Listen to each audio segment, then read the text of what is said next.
Thank you for joining us this evening. You are now attending the webinar entitled, How Will Students Learn to Write Now That We Have ChatGPT? Our leader for this session is Sarah R. Levine, Assistant Professor, the Graduate School of Education, Stanford University. We are also joined by Kurt Hargis, who is a member of this year's Teacher Advisory Council who will serve as our TA for tonight's session. Kurt will be active in the chat, sharing thoughts and resources and asking questions. Sarah R. Levine is an assistant professor of education in the Stanford Graduate School of Education. Her research focuses on the teaching and learning of literary interpretation and writing in under-resourced urban high schools, with an emphasis on the links between in and out of school interpretive practices. Dr. Levine is also interested in ways that AI and digital media, for example, natural language processes like ChatGPT, visual representations of text like word clouds, and radio production, how they can be used as frameworks for teaching reading and writing to middle and high school students. Before pursuing an academic career, Sarah taught secondary English at a Chicago public school for 10 years. While there, she founded and ran a youth radio program that used digital audio production as a tool to help make writing and analysis relevant and real world for students and to build bridges between in and out of school worlds. To our network of teachers, both nationally and internationally, and without further ado, I present to you our scholar and leader for this session, Sarah R. Levine. Sarah, we're honored to have you with us tonight. We look forward to hearing your talk, and when you and I were doing sound check, I let you know how appreciative I am of you and how I am just looking forward to hearing you tonight. Thank you again for joining us. Thank you. Can you hear me? Yes, you sound great. All right, all good. Hi, everyone. It is great to see all your names. So much LAUSD, so much from the rest of the country, and even a little bit around the world. I'm really excited to talk with you, and just to say, bless you for being teachers, especially now, always, but especially now. I'm really excited to be able to talk with you, and hopefully we'll learn something together. I see a lot of questions already, both about using ChatGPT and other text-based AI creatively and also containing it. I'm going to focus more on the former than the latter. But I will say that some colleagues of mine over here in the Bay Area just did a study about cheating and GPT, and what they are finding writ large. This is not necessarily what you're seeing in your classroom yesterday or tomorrow, but that the amount of cheating that students are reporting, and again, this is all students reporting, is about the same now as it was 5 years ago, which suggests to these researchers at least that just because ChatGPT is there doesn't mean that there's a gigantic rise in the amount of cheating, but there's certainly some new kinds of cheating happening with GPT, and we can talk about that a little bit. Mike, can you also see slide 16, which says, give me 3 titles for a presentation on ChatGPT? Yes, we can. Okay. We can. It's on the screen. All right. Thanks. Good deal. Great, thanks. So as many of you are saying in the chat already, one of the enormous benefits of GPT and other text-based AI tools is that they provide examples, tons and tons of contrasting cases that you can use and that your kids can use. And I'm going to focus a little bit on the value of, I'll just talk about ChatGPT here, but really it's all text-based artificial intelligence, that we can use these tools as ways to help our kids become a little bit more expert in the ways they think about text and in the ways they write, because expert writers have this enormous bank of examples that they're constantly drawing from when they're writing. And our kids, for the most part, don't. That's why they don't necessarily know that what they're using when they're writing is a cliche, for example, or they don't have an idea about a way to kind of, make an introduction that's out of the box because they don't even know what's in the box. ChatGPT, which has been around publicly since November of 22, in the form that we're all familiar with, just really for about a year, is an expert at producing a ton of different examples as long as you know how to prompt it. And that's another thing that we'll talk about tonight. Okay, so the question is, of course, how are we going to teach kids to write now that we have ChatGPT? And I'm feeling pretty optimistic after about a year of research with GPT and high school students. I'm mostly working with middle and high school students. I'm feeling kind of excited. And maybe I'm being overly optimistic, but I think when we think about the fact that writing itself is already a social activity, not an individual activity, and an activity that's really already distributed across all sorts of different platforms, when you think about the number of places that your kids are going when they're writing, from other websites to get information to clicking on a spelling correction to going ahead and accepting an autofill, there's already a lot of distribution happening in the way kids learn to write. GPT is no question a huge new step, but it's not out of nowhere. So let's talk a little bit about what GPT can do and what it can't do. First of all, as many of you know who've been using GPT, it's pretty useful at offering examples of things. Here you can see some. 3 titles for a presentation. And now it's giving me a bunch of stuff. I don't like all those colons. That makes it sound way too academic. I want to get rid of the colons, so I ask it to do so, and it does. While it cannot think, I think probably many of you know, it's basically like a kind of a giant, this is a very crude description, but it's like a giant autocomplete with millions and millions and millions of examples that it's pulling from, so that it has a pretty good idea of what a next word will be based on the word that comes before. So it can respond to your requests, and then when you are looking at what it's given you, you can revise your request. It knows what it already said, and it can revise accordingly. Now I ask it to rewrite without the colons. It does so. Now I'd like to make it accessible to a wide audience. I haven't told it what I think a K-12 teacher audience is, but it seems to have an idea that it's making things, we are busy, we don't have a lot of time, so it's giving us titles that are a little bit shorter, and it is making them classroom oriented. It's pretty smart. On the other hand, it's not that smart. When I asked it to make titles of 5 words, it did so.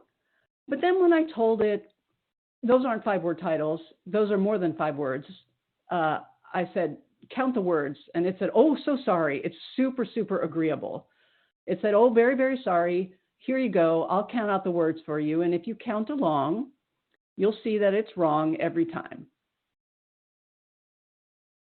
That's because it's not that smart.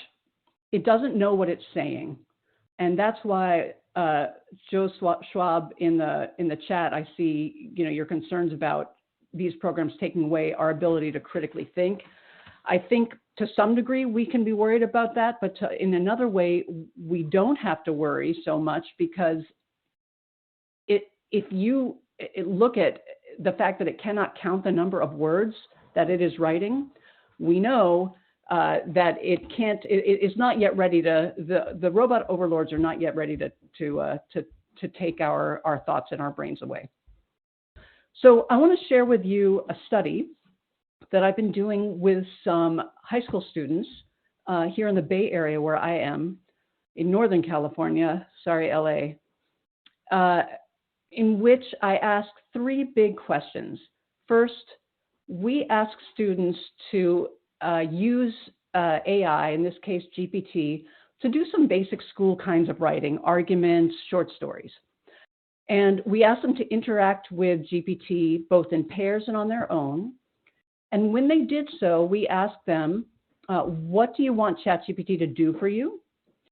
What do you take away from ChatGPT? And to what degree is AI helping you learn to write or hindering your learning to write? And I can tell you right now that the answer to question number 3 is both. So let me introduce you to this study a little bit. We're at a school in the Bay Area that we'll call Eastside, and we asked students, just 12 high school students, to think about getting rid of their current mascot, the panther, and instead replacing it with another kind of mascot. Could be redwoods, could be seals, could be warriors, or you can go ahead and choose your own mascot. We said that the administration of the school is asking you to submit arguments for and against these mascots. And in your argument to the administration, please do the following. So we were attempting to create kind of a semi-authentic audience for this very, very school-based task. So you can see kind of the criteria that we ask the kids to engage with: an opening that sets the stage, claim, some evidence, explanation. Sounds very familiar to anybody who teaches argument. We said you can use ChatGPT any way you want except for copying and pasting the whole thing. And I know that a lot of people are worried about the copying and the pasting, which is kind of a whole nother world of worry. But right now we're just interested in not will they copy and paste, but if they don't, what can we do with this tool? So this is the prompt we gave them. Mike, is this good so far? Any questions? Anything not clear? Yeah, everything is great. There are a few questions that we have along the way. Actually, Jacqueline's question, you responded to that shortly thereafter, which was how long has ChatGPT been around? But, one question that Cheryl had was, and you may have touched on this, but are colleges and universities accepting AI papers, or is it considered an academic integrity breach? And I believe, Cheryl, I would think that if they're relying solely on that, then it would be, a breach. I'm not sure how it's being addressed, and I expect that, Sarah, I expect that you will touch base on that question here shortly, as to how you all are preparing to actually address it. Yeah, and teachers probably know now that some administrations have developed responses, and some have done, nothing at all. And it's just, every person for themselves. In many cases, and I will say in my classes, I simply ask for students, first of all, we use GPT. We're very transparent about what it can do. Mm-hmm. Many students still have not heard of it. So sometimes it can be nerve-wracking to kind of introduce, let the beast out of the box, but it's mm-hmm. there. And as people in the chat are saying, it's not going anywhere. So we want to begin to incorporate it into our classrooms. And my general policy is, I'm really interested to know when you're using it and how you're using it. So I'm not going to speak punitively about it, but I'm going to say, when you use it, please let me know where and how you used it. And that way, when I'm responding to you, I can respond intelligently. And instead of bothering to respond to all the things ChatGPT wrote, I'd rather respond to the stuff that you wrote. Or we can talk about the degree to which GPT was useful when you were using it to kind of drive your writing. Other people, other districts completely banned it. Others are, calling it plagiarism if you use it and don't cite it. There's just a whole range of ways to approach it. Thank you so much for that. I have another question for you from Katie out of Kansas, who we've had the opportunity to work with. Katie's awesome. Her question is, do you have any concerns about the ethical issues that are involved in the training and deployment of these systems, or that it tends to provide an average, plausible response that flattens writing and potentially reframes writing as text generation rather than critical thinking and communication? So do you have Yes. any concerns about the ethical issues that are involved in the training and deployment? Yes, I do. I have many, many concerns.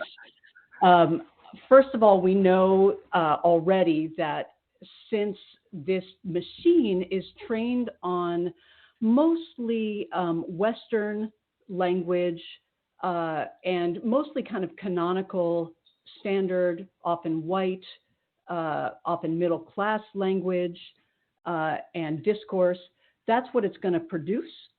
And I'm just going to jump now to a slide where you'll see what a GPT edit of an essay was, of the argument was, and you'll see a student's kind of response to that. Here, I'll take it right here.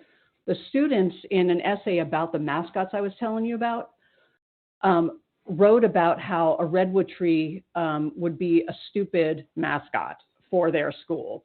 And they wrote, although the other options like warriors or trees could be useful for other schools, they really don't align with ours. First off, a redwood tree, terrible mascot, no hate to Stanford, they make it work. But in a high school environment, this could weaken school pride. Come on, what high schoolers would want to say, go trees, a hippie? Additionally, they don't truly represent as much of our desired qualities as Eastside students. Now take a look at what ChatGPT did when the students asked GPT to, quote, fix my essay. ChatGPT said, while other mascots may be suitable for other schools, they do not align with the values and qualities we have as Eastside students. The idea of a redwood tree as a mascot seems terrible and would be inappropriate for a high school setting. It could also weaken the school's spirit and pride. This was GPT's edit of the student's original writing. And if you look in the little green squares along the side, you'll see what the kids said about GPT's edit. They said, we added like little jokes in between the writing to lighten it up and maybe like make it more convincing. And then when we asked ChatGPT to edit it, it took out all those jokes and it made it more like not close to home, more like distant and robotic.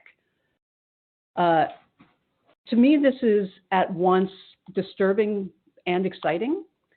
On the one hand, disturbing that ChatGPT is kind of such a generic version, as you say, kind of a flat, or as my student said, vanilla version of what writing could be.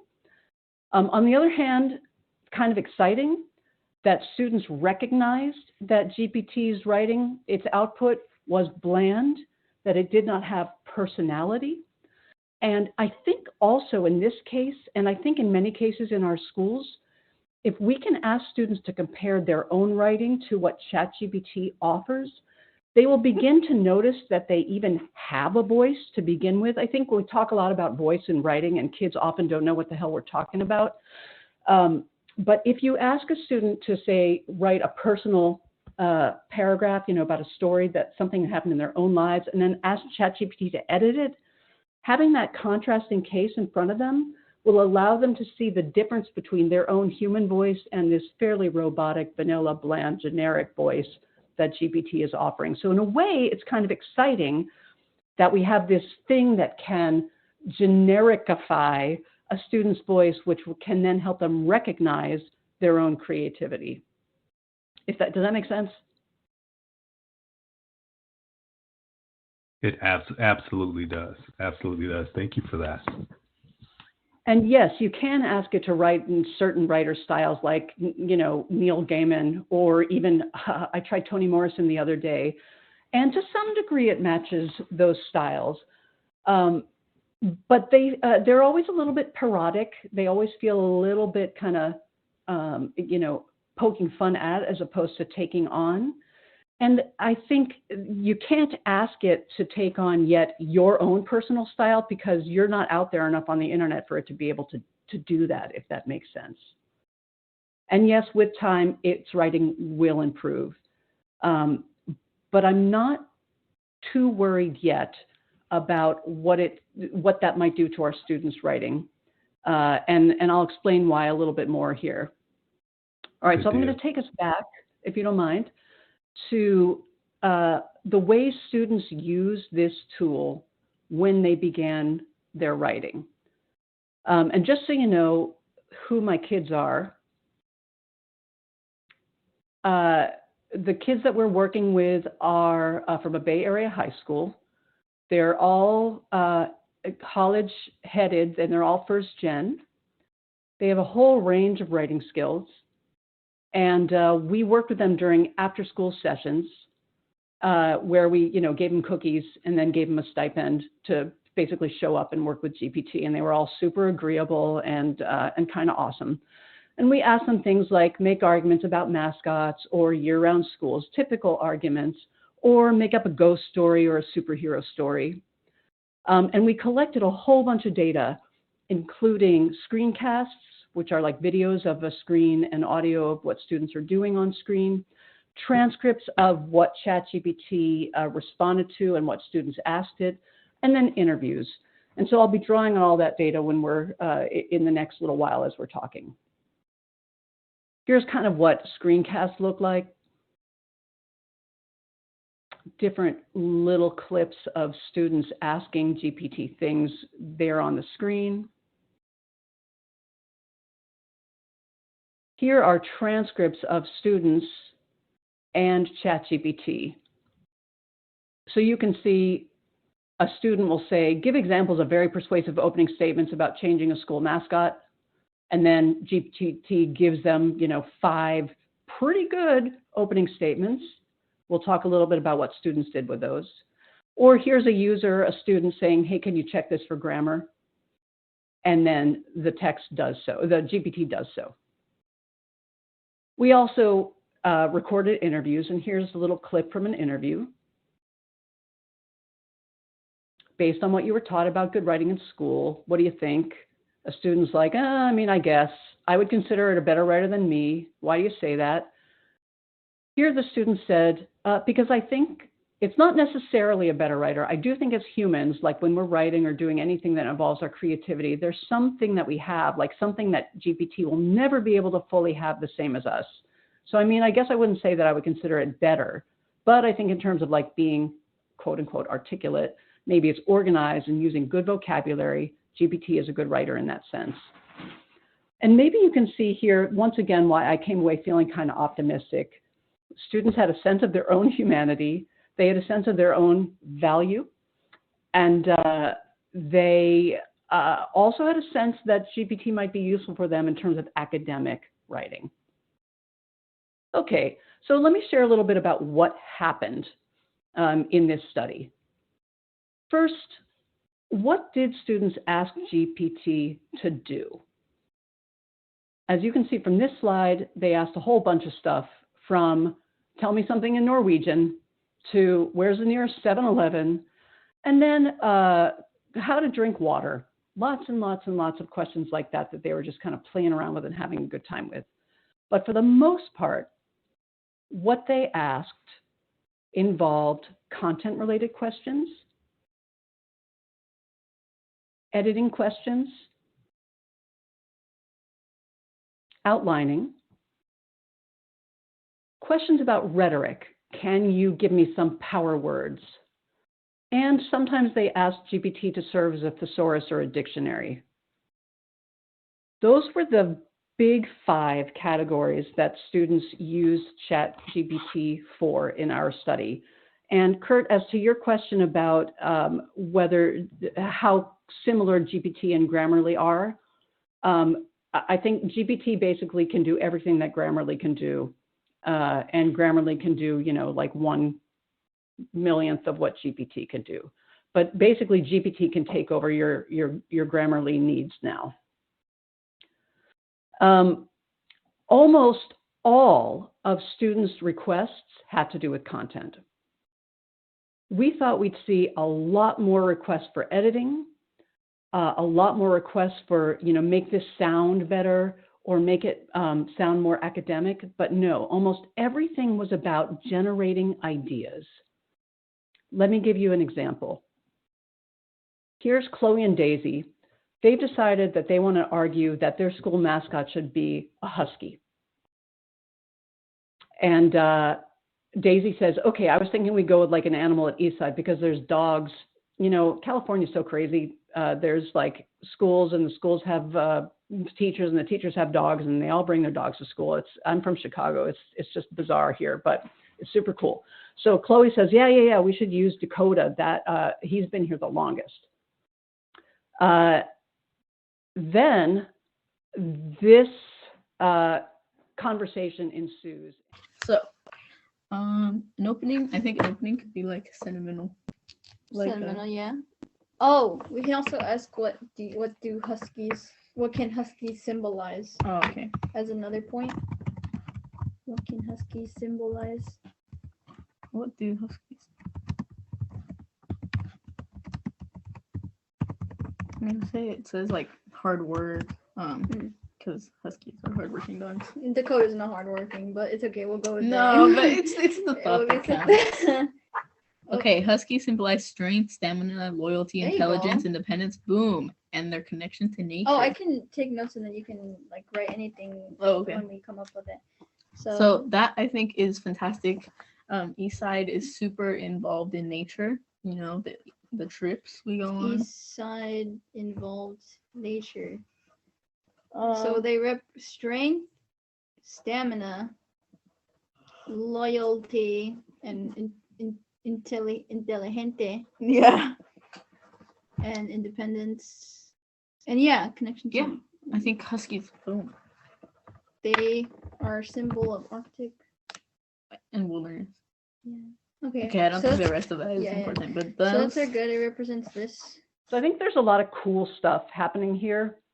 And let me kind of highlight part of what I think is cool about it. First of all, I think that ChatGPT might lead to students doing a lot more reading than they have been doing, because they're talking constantly with this machine, and the machine is communicating to them in prose, mostly. And so now, in order to communicate with this thing, they actually have to read. And here we see ChatGPT is giving them a whole bunch of stuff, and Chloe has to summarize it, which for many of our kids is kind of a thing that they don't often do that well. So they're going to need some practice in doing some kind of summary of all of the text that GPT spits out. Carl, you're asking a really good question about a sense of accomplishment. So let's take a look. I'll just kind of walk you through a little bit of what they did, and then maybe we can make some decisions about the degree to which they felt a sense of accomplishment. So Daisy says, okay, huskies symbolize strength, stamina, loyalty, intelligence, independence. And then Chloe says, I don't think any of the nature stuff is important. To me, this is a big deal. They've gone to a source. GPT has given them a bunch of information. And instead of just accepting it all or cutting and pasting it, they actually are doing some choosing, some picking and choosing. They're deciding what's salient to them, what's important to what they want to say. So they've identified the stuff they like: strength, stamina, loyalty, intelligence. In fact, they're excited about it. Boom. And then Chloe notices the second half of this description has to do with Arctic strength and environments of the North. And she's decided this is not important to what I want to say. And to me, that kind of picking and choosing and deciding what's salient is like half the battle for our kids when they are working on a text. And I'm seeing Rachel's pointing out that like maybe my AP kids might be kind of picking and choosing in that way, but many other students are saying just write it and turn it in. No reading, revising. And I think this is where we as teachers have to come in. I think we want to do a lot of what you're seeing right here, right in the classroom. We want to be doing this with kids and saying, GPT is going to give you, it could give you paragraphs and paragraphs of stuff, and not all of it's going to be relevant. So together, we've got to decide what counts here and what doesn't. So here we go, ChatGPT in the classroom, spits out a response, and now together with you, your partner, with you, your small group, what do you like? What don't you like? What's relevant? What isn't relevant? And that's right, it's evidence selection. And so doing that in the classroom so that they are seeing you and their fellow students actually picking and choosing as opposed to just blindly cutting and pasting is part of where we come in as a kind of a mediator with ChatGPT. So then, actually, why don't I stop there? Any questions to address right now? Anything anybody wants to add? Sure. And Kurt has a question. Do you feel this reliance on asking for content is an opportunity to delve deeper into other parts of the writing process by the teacher? For example, editing, revising, and rewriting. Do you feel that this reliance on asking for content is an opportunity to delve deeper into other parts of the writing process by the teacher? Do I feel that the reliance on content?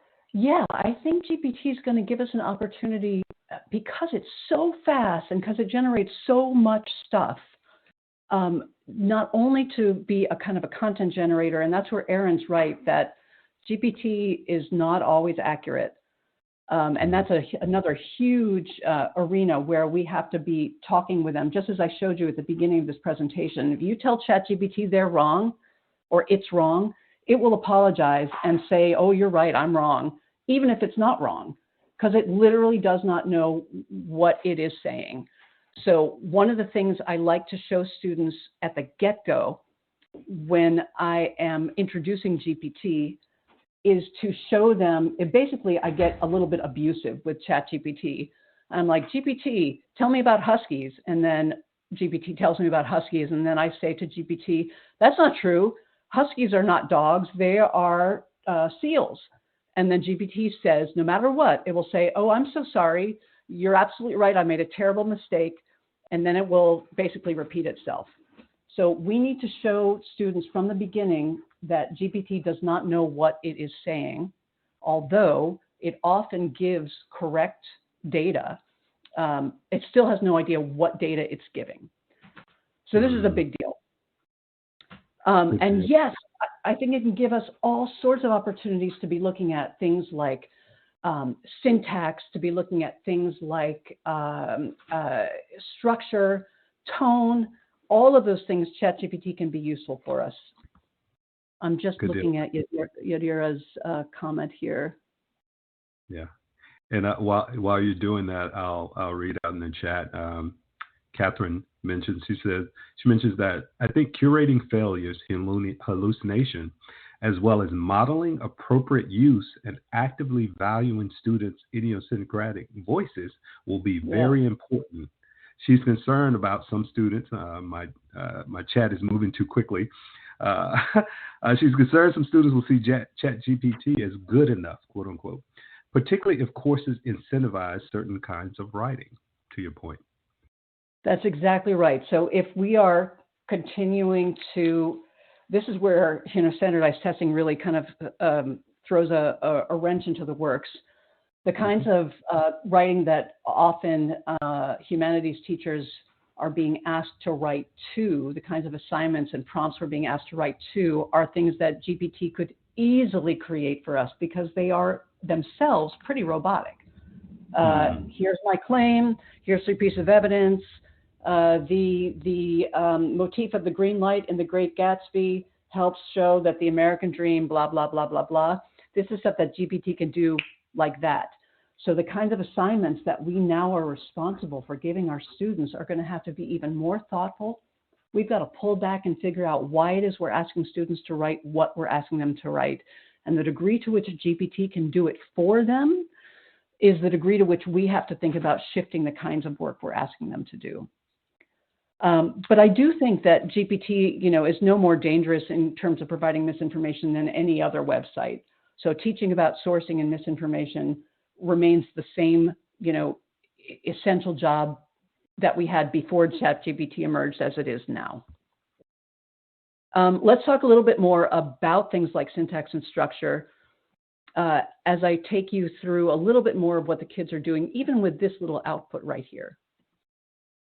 So now I'm moving on, and Daisy is saying, okay, we have to have an opening about the Huskies. Here we could say this, we could say something about a friendly face. And Chloe says, oh, we could ask GPT what would be a good starting line to the argument. And Daisy's like, I don't know. I feel like we could figure that part out ourselves because GPT won't know about Dakota. And she's right. So the kinds of assignments to the question in the chat that we might begin to offer our students are things that do require personal knowledge. Instead of saying maybe seals or trees, which is the best mascot for our school, it would be, let's look at 3 specific things that occur or are alive in our school, are not around in other people's schools, and let's talk specifically about how those things could be good mascots. Because GPT doesn't know about my dog Dakota. It just knows dogs. So now, yes, we are going to have to do a little bit more personal connection, which is not a bad thing. It's still going to require claims, evidence, and explanation. It's just going to be a little bit more personal, and it's going to mean that ChatGPT is not going to be able to do the whole job for our students. To Bridget's point, exactly, in the chat. So now let me share with you a little bit more about what students asked GPT to do. Students wrote, "We believe that Huskies would be a suitable mascot." Then they asked GPT, what's a word with more, and you can see I'm super excited that they know the words positive and connotations. What's a word with more positive connotations that means the same as suitable? A more positive, no, what's a word with a more positive connotation means the same as, what'd you say? Husky would be. What did I say? It was with an S. Suitable? Oh yeah. Suitable. Because suitable to me feels like it would be okay. Mm. Appropriate fitting. Oh, fitting. I guess we can use fitting because it's not that Which like would be, harsh. Yeah. Very fitting. Let me ask for more. Please give me more.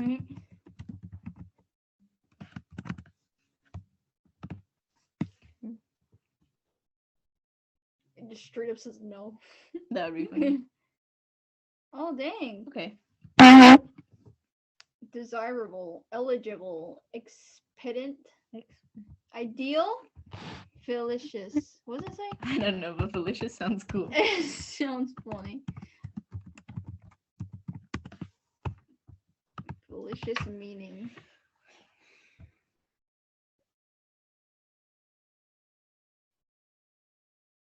Well suited. Appropriate or fortunate? Perfectly fitting. Perfect.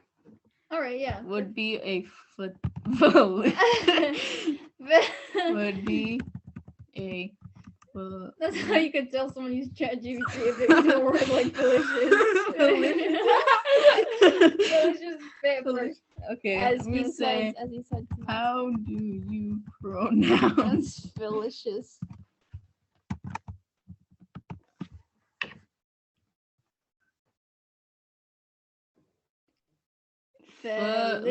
Felicitous. Felicitous. Oh, okay, felicitous fit. Husky would be a felicitous fit because they are strong. Wait, what did we say? Well, that's what it represents. Hold on. Okay, so one of the things they asked GPT was, what's a good word for suitable? And GPT gave them a whole bunch of responses, including the word felicitous, which they did not know. They asked GPT, what does that mean? GPT told them. Then they asked GPT, how do you pronounce that?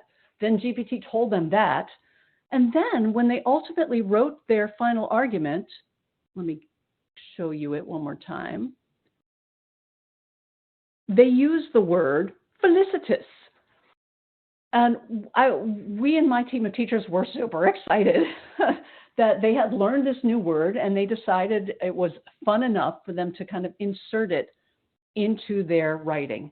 And here we see GPT playing several roles. It's playing the role of editor, it's playing the role of co-author, of coach, and even of kind of inspiration or muse. These are kind of 4 different roles that we see GPT playing that we think can be valuable for us in the classroom. So I'm going to move to this question. What do students adopt and reject from GPT? We studied all of the individual words in all of ChatGPT's output and all of students' writing. So basically, any individual word that GPT offered students, we looked for in students' writing. And we found that only 17% of all of the individual words from GPT output showed up in students' writing. So a good example of that transfer is here. Students asked GPT, tell us what Huskies symbolize. Here's what GPT said: strength, stamina, loyalty, intelligence, independence. And here was students' final intro sentence. For many of us, the longest standing dog on campus is Helen's Husky, Dakota. Eastside prides itself on being intelligent, strong, loyal, and independent. So it took those words from GPT and wrote around that concept. I'm not mad at that. I'm kind of excited about it. I don't think we're taking away from their creativity or from their own resources and understanding of what this husky symbolizes by asking GPT for that information or by talking with GPT and getting that information. I don't think we wouldn't be mad if this student turned to her friend and said, what do you think huskies symbolize? And her friend said, I don't know, they're strong, they're loyal. And the kid said, oh, cool, I'm going to use that in my argument. I don't think we'd be upset with that. So I'm not going to be upset with GPT if my student is finding some resources there and then incorporating them, integrating them into their writing. For me, this is just another example of ways that writing is social and distributed. But I'm really curious to kind of hear what you all think about that. So I'm just going to take a look in the chat. You know, how mad should we be? Or how similar is it to ask GPT for an idea as it would be to ask your aunt or your teacher or your friend? You know, how different is it? How upset should we be? You know, Sarah, as I'm reading through the chat, I wanted to read out an excerpt from Carl, who mentioned that he selected an excerpt from A Christmas Carol from Gutenberg and asked GPT to revise it to a 9th and then a 6th grade level, reading level. He showed it to his freshmen who had been struggling with Dickens' novel, and they trashed the GPT version as boring, bloodless, which is Carl's term. Carl said bloodless, but irritating and irritating for removing almost all of the dialogue. The experience seemed to make them appreciate Dickens more. Big shout out to Carl. Good job, buddy. Yeah, I really appreciate that approach. Yeah. And I feel the same. Most of the students in our study said similar things about GPT and its style, that it was robotic, automatic, took away the personality. And I appreciate their recognition of that. And as people are saying in the chat, if we use GPT as a resource the same way we use other humans, I think that's great. I would be delighted if I knew my kid went home and said to their aunt, you know, hey, I'm writing this thing. Tell me what you think about huskies. So if a kid doesn't have an aunt to ask that to, I'm delighted that they're asking GPT.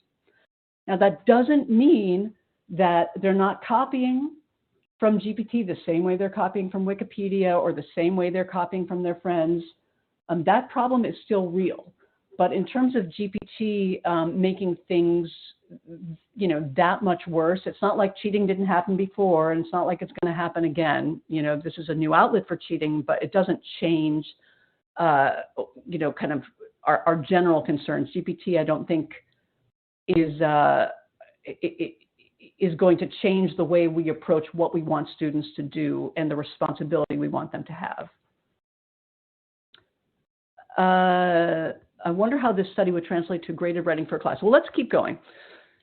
Here's their here's their students' draft right here. Just take a minute to read it.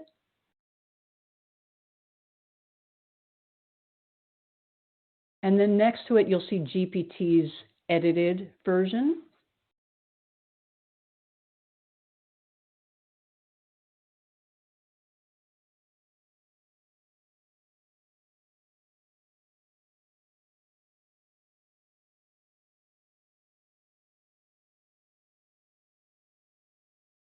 So they together drafted, these two kids together drafted this argument.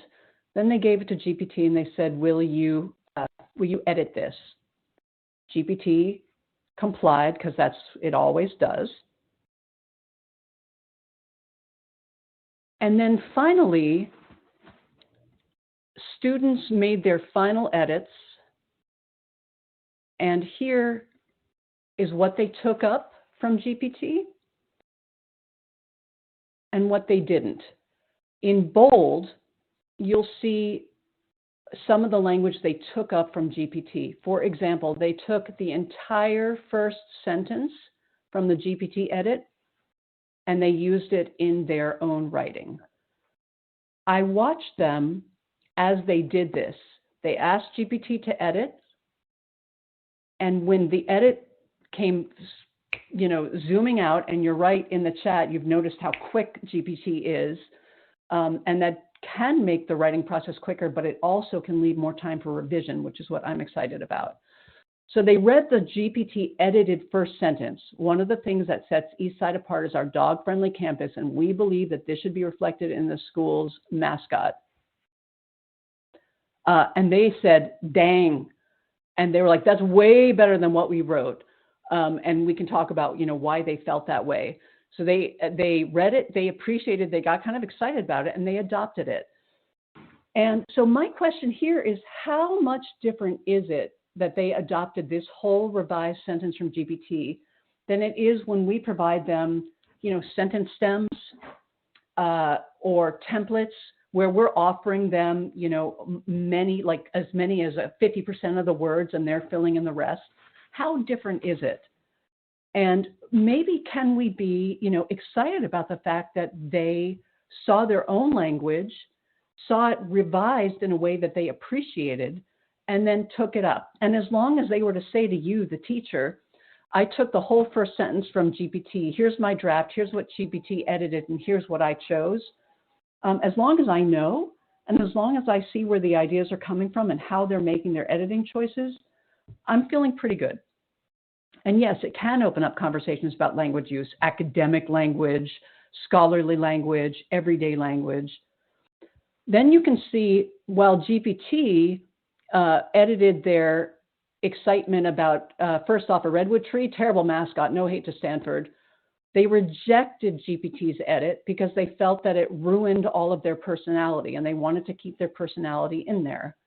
And these are not AP students either. These are students in a range of classes who got pissed off when GPT took away the part that they enjoyed most about their own writing.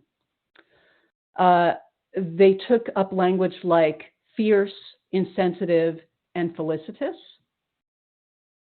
And ultimately, again, we found that only about 17% of the words that GPT offered did students take up. So it was not wholesale copying and pasting. Now, does this mean that the night before a thing is due, students are just going to, turn that prompt into GPT, have GPT spit it out and hand it in to you? No, but they were probably doing that anyway, either with essays.com or last year's essay, or they got their mom to help them with it if they could. There's lots and lots of ways that they were cheating before. We have to take care of that with writing in the classroom, with creating assignments that are more personally connected and relevant. And we also have to accept that some kids are just on their own journey and they just don't feel like doing, they're just not motivated by what we're giving them. And, we have to kind of sigh and look to the heavens to some of that, because that's just the way that is. A couple other things to note. In their writing, we noticed that with ChatGPT, students used first person about 50% of the time. Without ChatGPT, they used first person about 80% of the time. So we compared writing that they did with and without GPT, and we saw that GPT really takes away the I. We also noticed that they used the word feel a lot more when they were writing without GPT, that they addressed audiences more without GPT. I'll stop there just so you can kind of get a feel for the fact that their writing without GPT is much more personal, and they recognize that, and we see that too. And we want to value that, which is why I think a lot of us are kind of rethinking the kinds of assignments that we're giving. Rob, you asked a really good question. What kinds of information is GPT harvesting from students? And the answer to that is all of it. Every single piece of writing that GPT, that students input to GPT, GPT is taking and recycling and sticking back into its own database. So all privacy out the window, no question. This is just another tool where if you're not paying for it, you are the object that is, being paid for here. Okay. Does AI support learning to write? Does it hinder it? Both. I think mostly it helps. Why? Again, because writing is social and it's distributed already. We cannot pretend that writing is something that happens just inside a student's head. Students, when they are writing and when we are writing, we're reaching out to other people, we're reaching out to online resources, we're using all sorts of editing supports, either on our Google Docs or from Grammarly or places like that. We're having editors read it for us. We're sharing parts of it. This is all stuff that real world expert writers do. I think GPT is going to offer students more in terms of the access that it gives them to those kinds of supports than it is going to constrain the way students write. I also think that this is going to help students see that there's more than one way to write something. We are so used to, because of time, saying, all right, we're going to work 3 weeks on this draft, and the revisions are going to turn out to be really small things like periods and commas, when we all know that that's not substantial revision, and that's not necessarily the kind of revision that's useful to students. What happens if we ask GPT to write the first draft for us, and then we spend 2 weeks revising that draft? Then students are going to get some of the real world nitty-gritty experience that we want them to have when it comes to substantial revisions, to using writing as a way to think, as opposed to just writing as a way to turn something in and give it to the students and give it to the teacher. I'll pause there, and then we're going to move on, and I'm going to give you a few ways to use GPT to give yourself and students the kind of examples that might help them become, I hope, better writers. So I'll just pause here for a second. Okay, good deal. Thank you for that. I have a question. I actually pulled this from the chat from earlier. And the question is I see what you're saying about writing being social. I just wonder if this could lead to the replacement of research. I know that the objective was not research-based, but I can see other scenarios in which I would rather them use research skills in this. I know that I can communicate this to my students, but I can see some of them wondering, why would I research when I can just ask GPT? And so you touched on this a little bit, but I wanted to respond to that question and give them an opportunity for that question to be fielded to you. Yeah, I think you're right. I mean, I think that students are going to be turning more and more to text-based AI like GPT for research, or instead of doing research. And to some degree, this is the same as if you remember Oh, you probably don't. I'm probably the oldest person here, but there used to be this thing called like microfiche, and there used to be this thing called the library, and you had to go there and you had to find newspapers and you had to look at them. And then we had the internet, and then people were like, oh crap, we are really in trouble now because everything's at students' fingertips and they're going to lose some of those important research skills. And really, they haven't. What they've gained is time and access to more information. The thing that's different about GPT is, as you've all already pointed out, is that it doesn't know what it's doing and it doesn't know what it's saying. So it may or may not be giving you useful information. So I think the thing that we need to do again with GPT is show them, as you mentioned in the chat, hallucinations and the idiocy. I know, library question mark.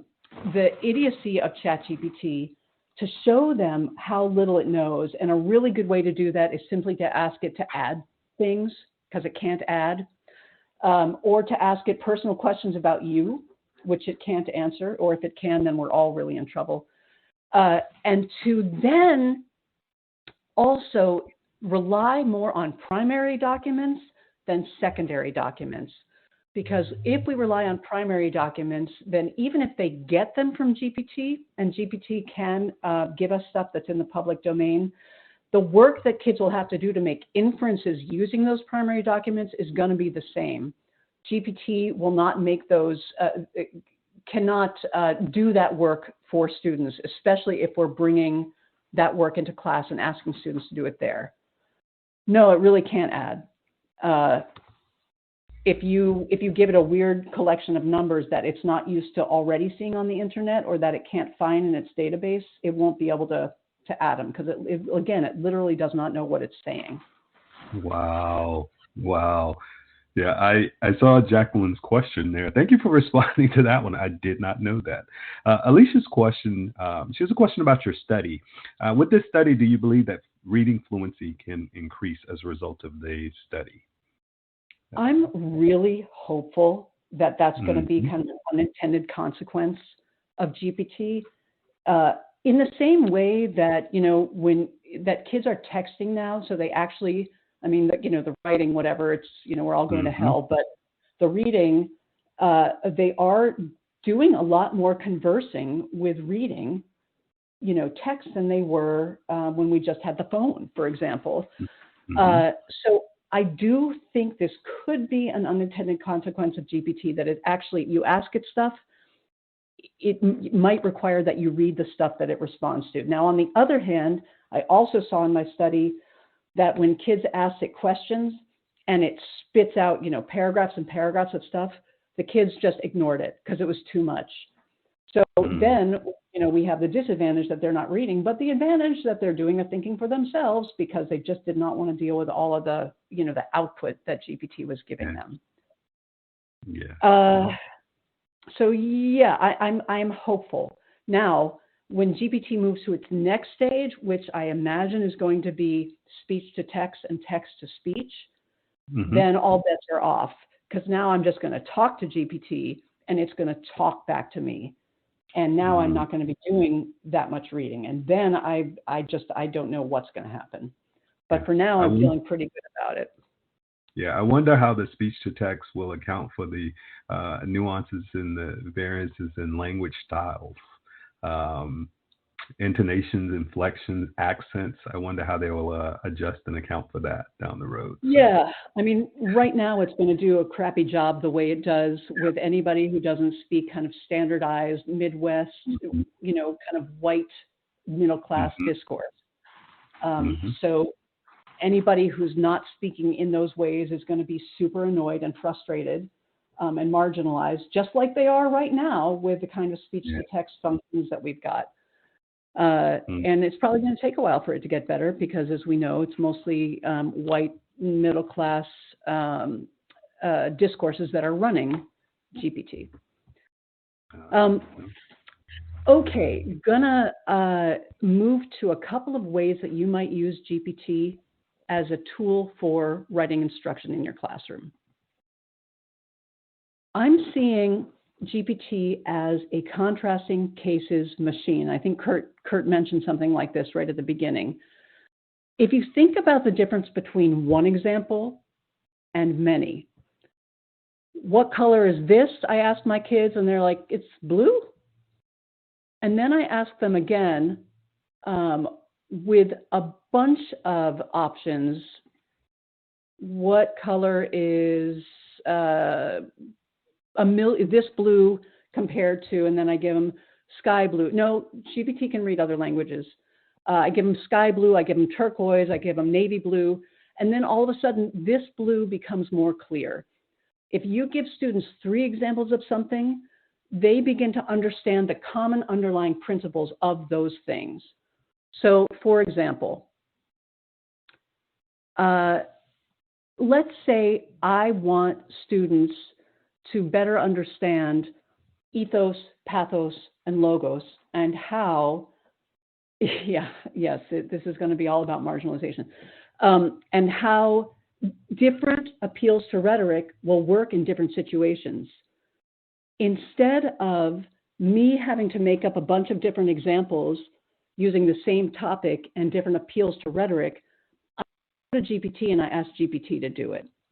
And in this case, if you take a look, I asked GPT to use different appeals to different rhetorical sources, ethics, sympathy, or logic, and to create claims that took up those appeals. And then when it did so, but it used the words ethos and logic and emotion in its claims, I asked it to redo it to take out those words, because then I can give these to my kids. And instead of me spending a half hour creating these things, GPT can do it. And then I can say to my kids, hey, students, I'll be making an argument in front of a bunch of school alums who graduated in 1970. That's my audience. Which claim do you think I should use, and why do you think so? Then I give them these 3 different claims. They, in their small groups or in their pairs, start discussing which claim would make the most sense for this audience. And then we pull back and say, what kinds of rhetorical appeals are these different claims using, and how can you tell?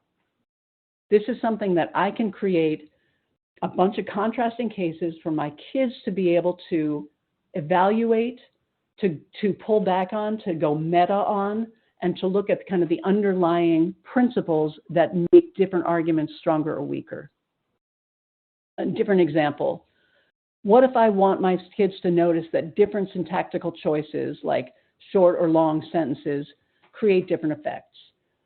Well, it's most useful for me to demonstrate this by having the subject of my sentence stay the same and the syntax change. That way, they don't have to worry about the subject. They just have to look at the syntax. So if you take a look at this slide,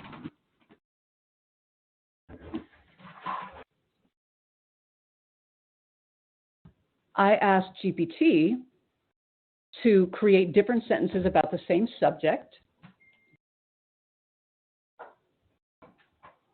And it used short sentences, long sentences, and everything in between. And then I re-prompted because I wanted the first example to have a bunch of short sentences together. And so it rewrote it. And now here's the exercise I'm going to give to my kids.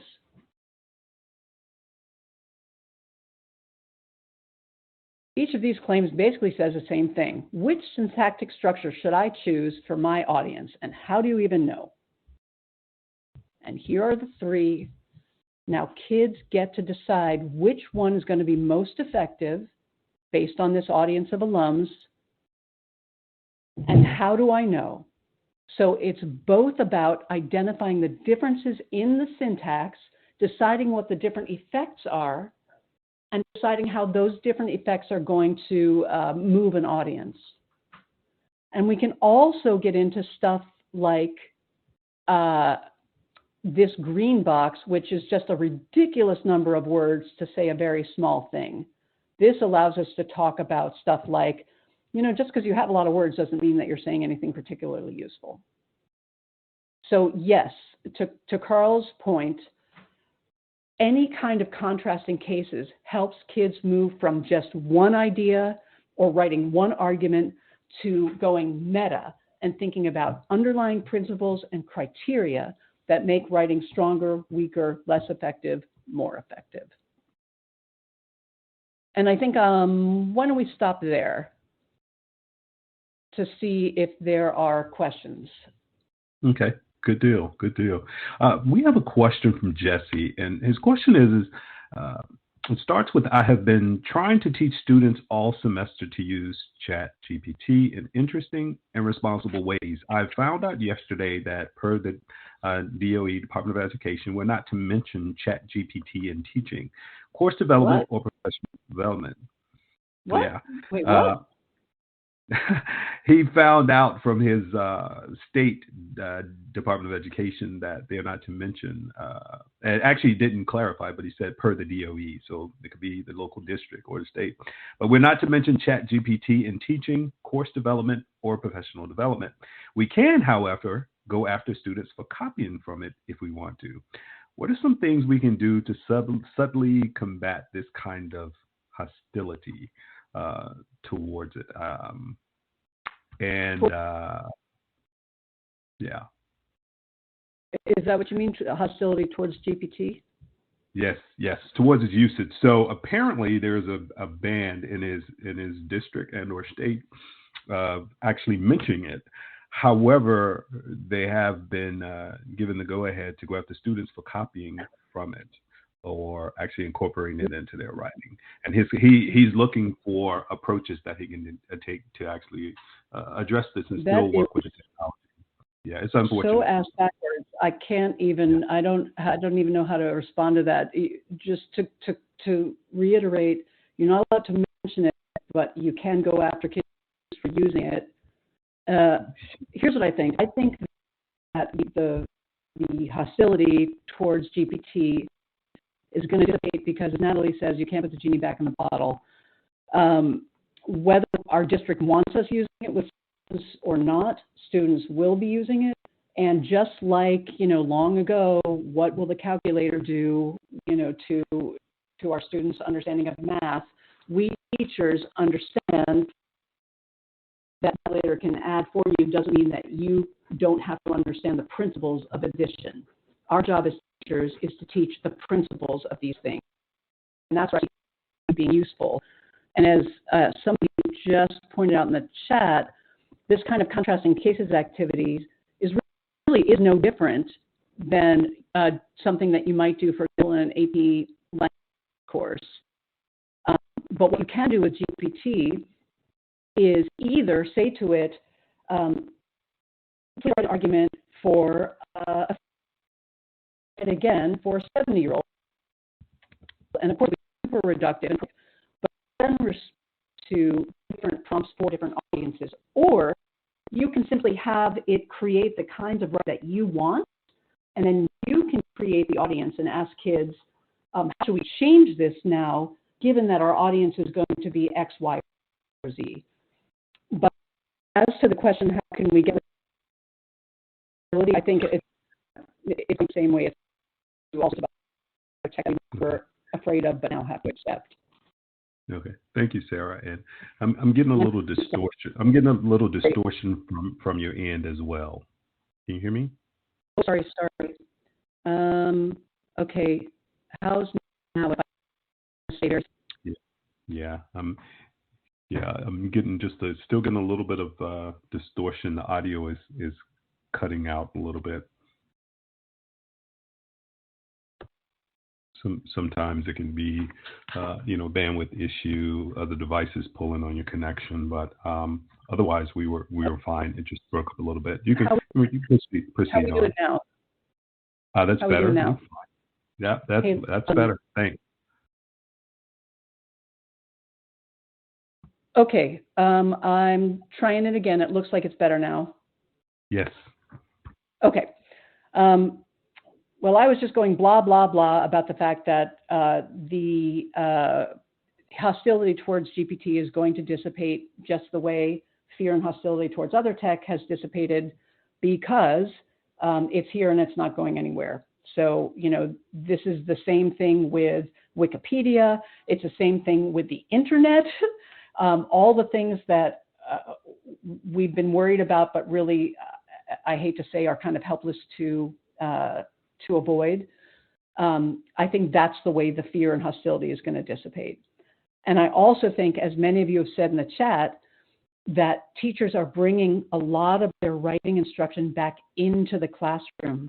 So that process is happening in the classroom, idea generation is happening in the classroom, and even delivering a rough draft to GPT, seeing what GPT does with it, and evaluating that together in the classroom. All of those things, that's why we're here. That's why they can't get rid of us, because they need our human guidance to understand and to learn to write based on underlying principles of strong writing.